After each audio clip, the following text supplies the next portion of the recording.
صحیح مسلم میں حضرت حذیفہ رضی اللہ تعالیٰ عنہ سے روایت ہے کہ حضور نبی کریم رؤوف الرحیم صلی اللہ علیہ وآلہ وسلم نے فرمایا کہ جس کھانے پر بسم اللہ نہ پڑھی جائے شیطان کے لیے وہ کھانا حلال ہو جاتا ہے،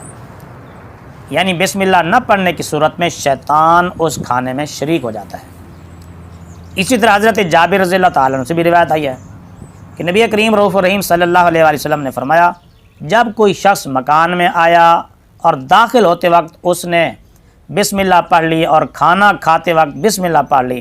تو شیطان اپنی اولاد سے کہتا ہے کہ اس گھر میں نہ تمہیں رہنے کو جگہ ملے گی نہ کھانے کو کوئی چیز ملے گی، اور اگر گھر میں داخل ہوتے وقت اور کھانا کھاتے وقت بسم اللہ نہ پڑھے تو شیطان کہتا ہے کہ اب تمہیں رہنے کی جگہ بھی مل گئی اور کھانے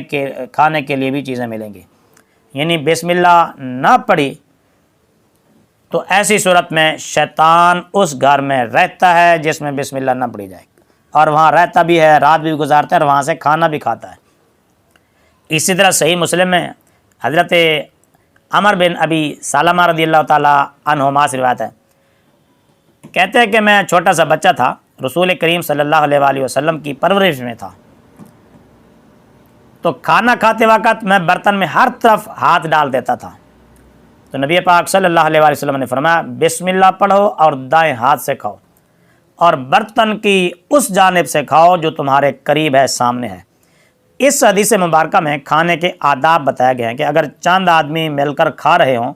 اور برتن ایک ہی ہو تو ہر آدمی اپنے آگے سے کھائے، دوسرے کے آگے سے ہاتھ نہ مارے۔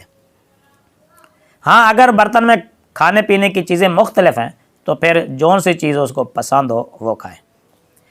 حضرت سیدہ عائشہ صدیقہ رضی اللہ تعالیٰ عنہا سے روایت ہے، فرماتے ہیں کہ حضور نبی کریم رؤوف الرحیم صلی اللہ علیہ وآلہ وسلم نے فرمایا جب کوئی شخص کھانا کھائے تو اللہ کا نام لے، یعنی بسم اللہ الرحمن الرحیم پڑھے، اور اگر شروع میں بسم اللہ پڑھنا بھول جائے تو یوں کہہ لے بسم اللہ اولہ و آخرہ،